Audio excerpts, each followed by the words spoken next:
আরে এইসব সুন্দরবনের বাঘ, এদের লেজটাতে যদি কেউ পা দিতে চায় উল্টে যাবে না ব্যাপার স্যাপার। তাই এই ঘুমন্ত বাঘগুলোকে কেউ যেন না জাগায়। আইনের বিরোধিতা করছি, বিলের বিরোধিতা করছি, নিঃসন্দেহে সরকার এবং প্রশাসনের মাধ্যম দিয়ে খবর যাচ্ছে। এই খবরের ভিত্তিতেই যেন এই আইন বাতিলের জায়গা উঠে, প্রশ্ন উঠে। নিঃসন্দেহে এই খবরটা যেন তারা সঠিকভাবে রূপান্তরিত করে। এই এলাকার জয়নাল, এই এলাকার মফিজুল, তুই পারবি না, ওই জন্য এসছি। আয়, দোকান বন্ধ কর, অটো চালানো বন্ধ কর। নিজের বাপ, যে বাপের পানিতে তুই তৈরি হয়েছিস, তোর মা যার পেটে নমাজ ধরে তুই ছিলি, তার কবর যেখানে শায়িত আছেন তিনি মৃত্যুর পর, তোর বাপের তোর মায়ের কবর বাঁচাতে আমরা সবাই এখানে এসছি। ভালো করে জিনিসটা বুঝতে হবে। অনেক মানুষ আছে, অনেক স্ট্যান্ডার্ড টাইপের মুসলমান আছে, অনেক স্ট্যান্ডার্ড টাইপের মুসলমান, মাস্টার, ডাক্তার, উকিল, হাকিম যারা হয়ে গেছে, তারা বলছে এটি কাঠমোল্লা, এটি অশিক্ষিত, এটি বুঝে না, কেউ এসছে আর এরা শিয়ালের মতো হুক্কা হুয়া করছে। ওই স্ট্যান্ডার্ড টাইপের মুসলমান আর অমুসলিম ভাই যারা আছে তাদেরকে বলতে চাই যে আমরা আমার আল্লাহর জন্য 100 বার অশিক্ষিত হতে চাই। কতবার অশিক্ষিত হতে চায়? তোরা যা পাচ্ছিস কর, যা ভাবছিস ভাব, আমরা আমার নবীর জন্য 100 বার অশিক্ষিত হতে চাই। তাদের নজরে এই লোকটি অশিক্ষিত আর স্ট্যান্ডার্ড টাইপের মুসলমান, আর যারা আমাদেরকে কাঠমোল্লা বলে তারা ভাবছে অকাজের লোকটি বসে আছে এখানে, কি হবে এগুলা করে। আইন পাস হয়ে গেছে লোকসভায়, রাজ্যসভায়, এ ভাই ইকোটা বন্ধ করো, রাজ্যসভায়, লোকসভায় রাষ্ট্রপতির সাইন হয়ে গেছে, তবুও ফের আইনটা বাতিল হয়। এটি এমনি করছে এগুলা। তারা জানে না 10টারও বেশি মামলা সুপ্রিম কোর্টে হয়েছে, 120টা। গোটা ভারতবর্ষের যতগুলো হাইকোর্ট আছে সমস্ত হাইকোর্টে মামলা হয়েছে এই আইনকে বাতিল করার জন্য। আর আন্দোলন চলছে। এমন কোন আন্দোলন হয়েছে যে আন্দোলন হয়েছে আর তার রেসে আইন বাতিল হয়নি? তার ছোট্ট উদাহরণ হলো এই কৃষি আন্দোলন। শিখ পাঞ্জাবি যারা ছিল তারা দিল্লিতে ঠান্ডাতে অপারেশন করার পর দেখবেন একটা পাইপ লাগানো থাকে, পাইপ, আর একটা ক্যারি ব্যাগে মুত পড়ে। ওই অপারেশন লাগানো, আরে এখানে তো আমার সব ঠিকঠাকওয়ালা লোকগুলো আছে। এখনো তো যেটি ক্যানিং হাসপাতাল আর বারুইপুর হাসপাতাল আর আলিপুর হাসপাতালে আছে, এটি তো আসেইনি, ওটি আসবে একটু পরে যদি আইনটা বাতিল না হয়।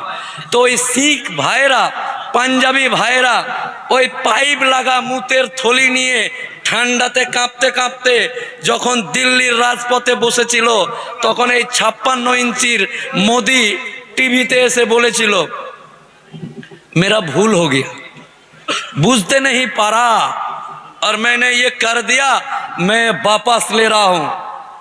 শিখ পাঞ্জাবির সংখ্যা কটা? মাত্র গোটা ভারতে 5%, 3%, 2%। আমাদের সংখ্যা কত?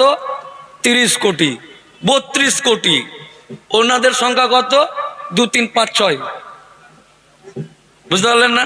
তো ওদের চাপে যদি মোদির মতন অহংকারী লোক টিভির সামনে এসে মুখটাকে কালো করে বলে যে আমার ভুল হয়ে গেছে ভাই, মাফ করে দাও, তাহলে আমাদের চাপে ওর কি কি বলা উচিত? আমি এখান থেকে বলে যেতে চাই, এই আইন যদি অতি সত্বর পুনরায় বিবেচনা করে সুন্দর সুষ্ঠুভাবে, কারণ আল্লাহর সম্পত্তিতে আমি বেঁচে আছি, আমরা বেঁচে আছি, আর আল্লাহর সম্পত্তিতে কেউ হাত দিবে এটা আমরা মেনে নিব? হবে না, হবে না। এসব মিস কল মেরেছে, মিস কল মেরে আঁচ দেখছে। এখানে অনেক ডিআইবি, সিআইডি, উমুক তুমুক অনেক কিছু আছে, কিন্তু হ্যাঁ, এরা চিঠিতে লিখছে, মেসেজ করছে এসপিকে, এসপি মেসেজ করছে ডিআইজিকে, ডিআইজি মেসেজ করছে দিল্লিতে। এখন এই মুহূর্তে লিখছে যে এখানে 10,000 মুসলমান আছে, উকিল সাহেব বলছে এরা শান্ত হয়ে শুনছে। যদি এই জিনিসটা ও লেখে যে বাপ রে বাপ, ক্যানিং হাটপুকুরিয়ার লোক জেগে গেছে, স্যার স্যার জেগে গেছে, না না না না এদেরকে থামানো যাচ্ছে না, এই তাড়াতাড়ি করুন তাড়াতাড়ি করুন। এটা যদি এখানকার ডিআইবি আইবি যারা আছে এসপি কে লেখে দক্ষিণ 24 পরগনার, ওই এসপি লিখবে ডিআইজি কে, ডিআইজি লিখবে অমিত শাহের দপ্তরকে, অমিত শাহের দপ্তর অমিত শাহকে বলবে আপনি কি জানেন আপনি কোথায় ভাষণ দিচ্ছেন? আরে ওইদিকে খেপে গেছে দক্ষিণ 24 পরগনার লোক।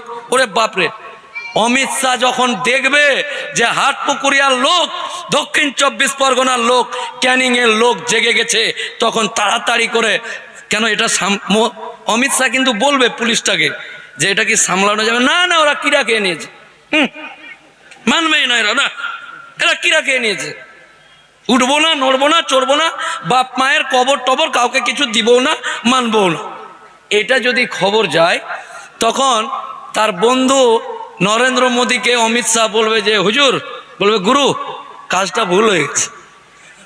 এরাও পাঞ্জাবিদের মতন এক হয়ে গেছে একদম। ভেবেছিলাম এরা তো ওই ফুরফুরা আলে হাদিস এই ওই এই করে মরছে, আর ওই কিছু বিস্কুট ছিটালে এদের ভোট পাওয়া যায়, এরা মনে হয় জাগবে না, কিন্তু জানে না। ঠিক আছে, মুসলমান সমাজ নবাবের ছেড়ে যাওয়া বংশধর, নবাব মেজাজি রে ভাই, এক একটু কি নিয়েছিস নে। অনেকে বলছে এই যে এখনই বলছে যে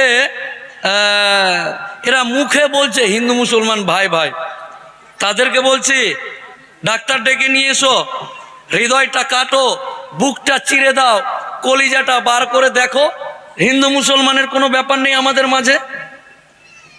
আমরা হিন্দুদেরকে হৃদয়ে জায়গা দিই, সবাইকে আমরা প্রথমে হৃদয়ে জায়গা দিই, আর হৃদয়ে থেকে কেউ যদি মনে করে মাথায় উঠবো আর মাথায় উঠে নাচবো, তাহলে আল্লাহর কসম এক ঝাঁকিতে সমুদ্রের গভীর তলে ফেলে দেবো ইনশাআল্লাহ। হৃদয় পর্যন্ত আছিস ঠিক আছে, কলিজাতে আছিস ঠিক আছে, মাথায় উঠে কেউ যদি নাচানাচি করে, নিঃসন্দেহে নবাবের ছেড়ে যাওয়া বংশধর, মানসিকতাটা নবাব রাজাদের মতো আছে। কিন্তু তার সাথে মনে রাখতে হবে মুসলিম সম্প্রদায়ের মানুষ বাঘের বাচ্চা বাঘ, চিতা বাঘ, ছোট বাঘ, মাঝারি বাঘ, বুড়ো বাঘ, জোয়ান বাঘ, কত রকমের বাঘ আছে জানেই না। অনেকে বলছে আপনি মনে হয় এখানে উস্কানি দিতে এসছেন, মুসলমানদেরকে উস্কানি দিতে এসছেন। এই জানেই না মুসলমানদেরকে উস্কানি দিতে হয়। মুসলমানরা এমনি রক্ত টকবক করে থাকে। আমাদের মতো লোককে, এই মৌলভী সাহেবদের মতো লোককে, এই সংগঠনের লোককে টকবক করে ফুটন্ত রক্তগুলোকে ধরে রাখতে হচ্ছে।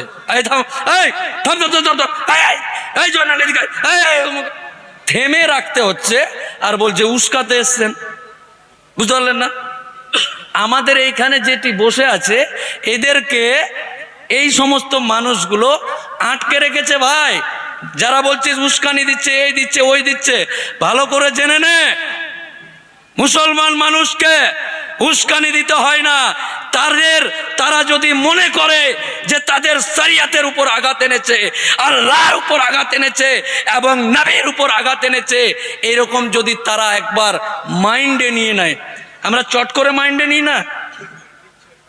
আমরা ওই যে কে একটা কি বেঁধেছে উমুক, ওই বাসে গিয়ে বাঁধতে হবে, এগুলো ছোট মোটো জিনিস আমরা নাক গলায়। কিন্তু একবার যদি মাইন্ডে নিয়ে নিই না, একবার যদি মাইন্ডে নিয়ে নি যে ঘটনাটা কি হচ্ছে রে ভাই, খুব বাড়াবাড়ি হচ্ছে মনে হচ্ছে, না না না খুব খুব যদি দেখি একবার যে খুব বাড়াবাড়ি করছে, যদি মাইন্ডে নিয়ে নি তো আল্লাহি আল্লাহর কসম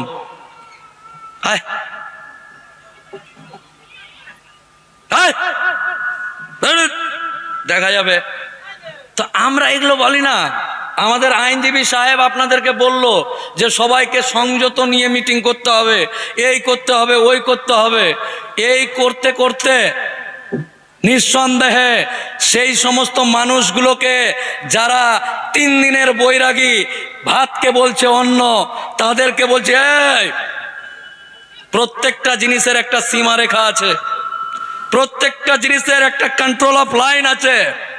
নিঃসন্দেহে আমরা শান্তিপ্রিয় মুসলমান, ভারতের গণতন্ত্র রক্ষাকারী মুসলমান। আমার বাপ দাদুরা এখানে রক্ত দিয়েছে, আর 3 দিনের বৈরাগী এসে বলছে এই আইন পাস করে দেব, ওই আইন পাস করে দেব, করে দিয়েছে। আমাদের ধৈর্যের সীমা যেন কেউ না নেয়, কারণ ধৈর্যহারা মানুষ। অনেকে বলছে যে আরে এইসব সুন্দরবনের বা